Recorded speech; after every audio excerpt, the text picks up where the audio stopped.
बिस्मिल्लाहिर्रहमानिर्रहीम। अस्सलाम वालेकुम नाज़रीन, मेरा नाम सरवत वलीम है। नाज़रीन, ये बड़ी संगीन बात है कि अगर इमरान ख़ान साहब का करीबी शख्स ये कहे कि हुकूमत के जो लोग हैं वो ये पैगामात देते फिर रहे हैं या इस बात को आगे बढ़ा रहे हैं कि इमरान ख़ान साहब को सज़ाए मौत दी जा सकती है।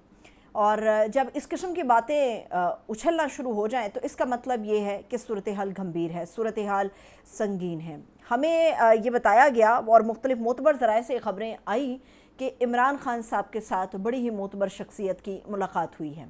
और इस मुलाकात का जो ऐन मकसद था वो मुल्क के मामलात को लेकर यकजहती का इजहार करना था। तो उससे एक राय ये उभरी कि इमरान ख़ान साहब के साथ मामला जो हैं वो तय हो रहे हैं। मैंने अपने पिछले व्लॉग में भी कहा था कि इमरान ख़ान साहब की ट्वीट्स की जो ज़ुबान है या इमरान ख़ान साहब की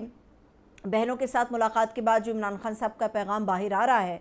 उससे ये कहीं ज़ाहिर नहीं हो रहा कि इमरान ख़ान साहब के साथ जो है वो डील चल रही है या उन्हें ढील देने के हवाले से कहीं पर सोच विचार हो रही है। इस बात में बड़ा वज़न हमें नज़र आता है कि जिन दिनों मुल्क की सूरत हाल ख़राब थी उन दिनों इमरान ख़ान साहब और ख़ास तौर पे जब पिंडी में भारत की तरफ से भेजे गए ड्रोन जा रहे थे और वहाँ पर मामलात गड़बड़ थे तो वो ये ख़दशा पैदा हुआ था कि इमरान ख़ान साहब को या तो पेरोल पे रिहा किया जाए या उन्हें फ़ौरी तौर पे कहीं पे शिफ्ट किया जाए जहाँ पे उनकी जान को ख़तरा ना हो। तो इस बात में बड़ा वज़न है कि इमरान ख़ान साहब की अगर मुलाकात हुई है, अगर का वर्ड मैं इसलिए इस्तेमाल कर रही हूँ क्योंकि इमरान ख़ान साहब की टोन से कहीं ये ज़ाहिर नहीं होता या पीटीआई के हालिया रवैये से कहीं ये ज़ाहिर नहीं होता कि बातचीत हो रही है या इमरान ख़ान साहब से बातचीत हुई है। इमरान ख़ान साहब को अडियाला जेल से निकाल के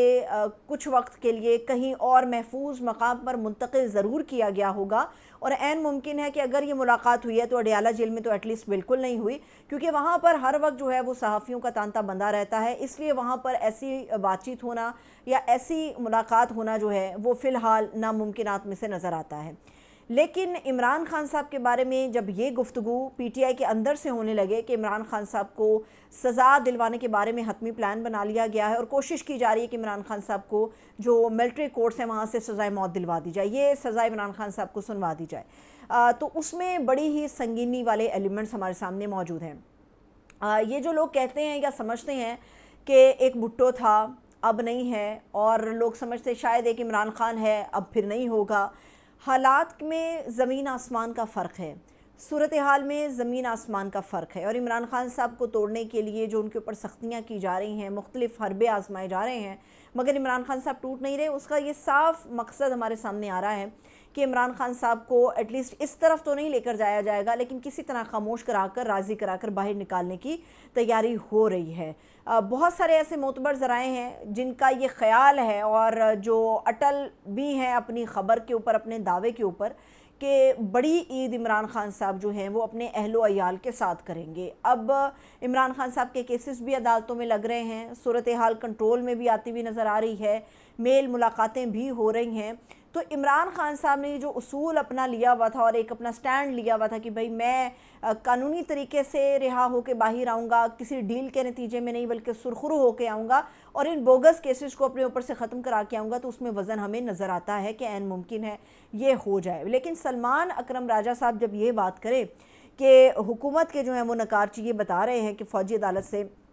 इमरान ख़ान साहब को जो है वो सज़ा दिलवाई जाएगी और या सज़ाए मौत भी दिलवाई जा सकती है, लेकिन दूसरी तरफ हमें ये भी नज़र आ रहा है कि शाह महमूद कुरैशी साहब जो है अचानक उनकी तबीयत जेल में ख़राब हुई और बड़े संगीन हालात में भी जेल के अंदर जब तबीयत ख़राब होती है तो बहुत कम होता है अस्पताल की तरफ ले जाया जाए, अस्पताल ले जाते हैं और सख्त सिक्योरिटी में लेकर चेकअप करवा के तो वापस ले आते हैं। इसकी बड़ी मिसालें पीटीआई रहनुमाओं की हमारे सामने मौजूद है। लेकिन परवेज़ इलाही साहब का जानना, शाह महमूद कुरैशी साहब से मिलना और परवेज़ इलाही साहब के हमरा सलमान अकरम राजा का होना और फिर जाकर कुरैशी साहब से मिलना, तो ऐसा लगता है कि बातचीत को आगे बढ़ाया जा रहा है, ऐसा लगता है कि सूरत हाल को बेहतर करने की कोशिश हो रही है। लेकिन कुछ कान ये भी खड़े हो रहे हैं कि शायद कोई और भी बात ज़ेर गौर आई हो। लेकिन अगर माइनस की भी बात है तो वो ज़ेर गौर क्या है, कुरैशी साहब ये बात बहुत अच्छी तरह से जानते हैं कि इमरान ख़ान साहब के बगैर पीटीआई कुछ नहीं है। लेकिन ऐसा लगता है कि पसे पुश्त बातचीत हो रही है कि कानूनी तरीके से केसेस को ख़त्म किया जाएगा और ख़ान साहब के जो मामलात हैं या ख़ान साहब को चुप कराना है या ख़ान साहब को किसी नुक्ते पर राज़ी करना है तो उसकी ज़िम्मेदारी उन मोतबर लोगों के ऊपर डाली गई है जो पिछले एक लंबे अरसे से इमरान ख़ान साहब की वजह से जेल के अंदर मौजूद हैं। ابھی نورین صاحبہ جو عمران خان صاحب کی ہمشیرہ ہیں، میں ان کی گفتگو سن رہی تھی، وہ بڑی غصے میں تھی اور تکلیف کا یہ عالم ہے، ظاہری سی بات ہے، لہجہ تلخ ہو جاتا ہے۔ اس میں عمران خان صاحب کے بارے میں وہ بتا رہی تھی کہ خان صاحب کا کوئی جرم نہیں ہے، لیکن ایک مجرم سے بھی برے طریقے سے ان کے ساتھ ٹریٹ کیا جاتا ہے۔ تو میں نے سوچنا شروع کیا کہ عمران خان صاحب کا واقعی کوئی جرم نہیں ہے جو اتنے عرصے سے جیل میں بیٹھے ہیں، تو مجھے عمران خان صاحب کے کوئی ایک نہیں 20 ایسے جرم نظر آئے جن کی وجہ سے عمران خان صاحب مجرم بھی ٹھہرے اور عمران خان صاحب کو جیل کے اندر بھی رکھا گیا۔ اب ان کے جرم جو ہے وہ میں آپ کو گنوا دیتی ہوں۔ خان صاحب جو ہیں، اگر کسی جکڑے ہوئے معاشرے میں آپ لوگوں کو یہ بتائیں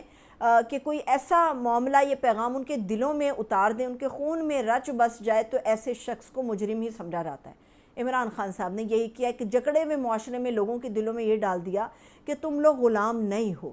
جس معاشرے کے اندر منزل پہ پہنچنا ہو سب نے، مگر راستہ نظر نہ آئے اور ایک شخص آپ کو راستہ بتا دے اور بڑا آسان راستہ منزل پہ پہنچنے کا بتا دے، تو جکڑے ہوئے معاشرے میں ایسے شخص کو مجرم ہی کہا جاتا ہے۔ ایک ایسا شخص جو آپ کو یہ بتائے کہ اپنے دل کی آواز اٹھو اور حقیقی آزادی تک پہنچنے کے لیے یا ریاست میں اپنی وفاداری ظاہر کرنے کے لیے، ثابت کرنے کے لیے جد و جہد کا راستہ اپناؤ، تو ایسے شخص کو مجرم ہی سمجھا جاتا ہے۔ ہماری بدقسمتی یہ ہے کہ ہم پاکستان جیسے ایک ایسے معاشرے میں رہتے ہیں جہاں پر جد و جہد ایک سیاسی جرم کے طور پہ سمجھی اور دیکھی جاتی ہے۔ عمران خان صاحب نے بہت بلند و بانگ فصیلیں اصولوں کے نام کے اوپر اپنے آس پاس کھڑی کر رکھی ہیں،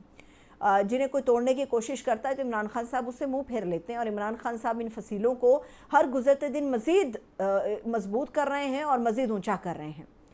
عمران خان صاحب اپنے اصولوں پہ سمجھوتہ کرنے کو تیار نہیں ہے، اور جو شخص یہ سمجھتا ہے کہ عمران خان صاحب اپنے اصولوں پہ سمجھوتہ کر لیں گے تو اس کے نزدیک شاید یہ جرم نہیں ہوگا، لیکن عمران خان کا اصول پہ ڈٹے رہنا، خود کو ریاست کے لیے قربان کرنا اور کسی قربانی سے دریغ نہ کرنا، یہ عمران خان صاحب کا جرم ہے، اسی لیے انہیں ایک مجرم سے زیادہ برے حالات میں رکھا گیا۔ اب جیلوں کے حالات کیا ہیں؟ جیلوں کے حالات یہ ہیں کہ صنم جاوید، ان کا کوئی بھی جرم ہے ان کو قانون کے حساب سے ٹریٹ کیا جانا چاہیے، لیکن جب ایسا نظر آنے لگے کہ آپ کسی شخص کی گرفتاری اپنے ذاتی انتقام کی آگ بجھانے کے لیے کر رہے ہیں تو پھر ہمیں اس کے مختلف زاویے نظر آتے ہیں۔ اب صنم جاوید کو جس بیرک میں رکھا گیا ہے وہاں پر وہ اکیلی نہیں، یا ان کے ہمراہ پاکستان تحریک انصاف کی خواتین نہیں ہیں۔ صنم جاوید کو جس سیل میں رکھا گیا، اور میں ابھی اسد اللہ خان کو بھی سن رہی تھی اور صنم کے جو شوہر ہیں ان کا بھی ایک ٹویٹ میں دیکھ رہی تھی، اس میں انہوں نے یہ بتایا ہے کہ اس میں کئی خواتین اور بھی ہیں، تقریباً 8 خواتین ہیں، اور وہ صنم سے ناراض ہیں اور صنم کو طعنے تشنے بھی دیتی ہیں۔ وجہ کیا ہے کہ جس بیرک کے اندر صنم جاوید ان 8 عورتوں کے ہمراہ موجود ہیں، پوری جیل میں خواتین کے لیے ایئر کولرز موجود ہیں، لگائے گئے ہیں، مگر صنم کی بیرک کو خالی رکھا گیا، وہاں پر ایئر کولر نہیں لگایا گیا۔ وجہ ایک ہے کہ تکلیف پہنچائی جائے۔ جب ایسی صورتحال بنتی ہے تو اس میں پھر کوئی بھی انسان غصے میں کوئی بھی قدم اٹھاتا ہے۔ کیا معلوم کسی کو کہ وہ جن عورتوں کے ساتھ صنم موجود ہیں وہ کن جرائم کے اندر گرفتار ہیں جیلوں میں، کیا معلوم کہ وہ اپنے اس غصے میں کیا زد و کوب بھی کر سکتی ہیں، کیا صنم کو نقصان بھی پہنچا سکتی ہیں۔ یہ وہ چیزیں ہیں جو ہمیں دیکھنی چاہیے قانون کے دائرے میں رہتے ہوئے، لیکن ہماری بدقسمتی یہ ہے کہ ہم صرف زد و کوب کرنا جانتے ہیں، ہم صرف ذاتی انتقام کی آگ بجھانا جانتے ہیں، ہمیں یہ نہیں پتہ کہ ہم نے کسی بھی جرم کو ٹیکل کس طرح سے کرنا ہے۔ ہمارے نزدیک یا ہمارے حکمرانوں کے نزدیک ہر وہ ایکٹ، ہر وہ عمل ایک جرم ہے جو ان کی انا کو ٹھیس پہنچائے، جو ان کی مرضی کے مخالفت میں چلا جائے، جو ان کی رائے کو جھوٹ یا متضاد قرار دے دے، ہر وہ ایک عمل جو ہے وہ ہمارے معاشرے میں ایک جرم ٹھہرتا ہے۔ تو یہ پاکستان کی صورتحال ہے، لیکن اگر کسی کا خیال ہے کہ عمران خان صاحب رہا نہیں ہوں گے اور سسٹم اسی طرح سے آگے بڑھتا رہے گا، تو جہاں پر فیصلے ہونے ہیں وہاں پر یہ بات بہت اچھی طرح سے سمجھ لی گئی ہے کہ گزارا نہیں ہے، چیزوں کو درست کیے بغیر دشمن کی آنکھ میں آنکھ ڈالنا ممکن نہیں ہے۔ تو چیزوں کو اب درست کرنے کی کوشش کی جا رہی ہے، جس کی وجہ سے جو کمپینز ہیں یا عمران خان کے خلاف مہمات چل رہی ہیں یا ان کے پیرول کے خلاف باتیں ہو رہی ہیں، ان ساری کا مرکز یہی ہے کہ کسی طرح سے پی ٹی آئی اور فوج کو ایک پیج پر آنے سے روکا جائے۔ اجازت دیجیے، اپنا خیال رکھیے، خدا حافظ۔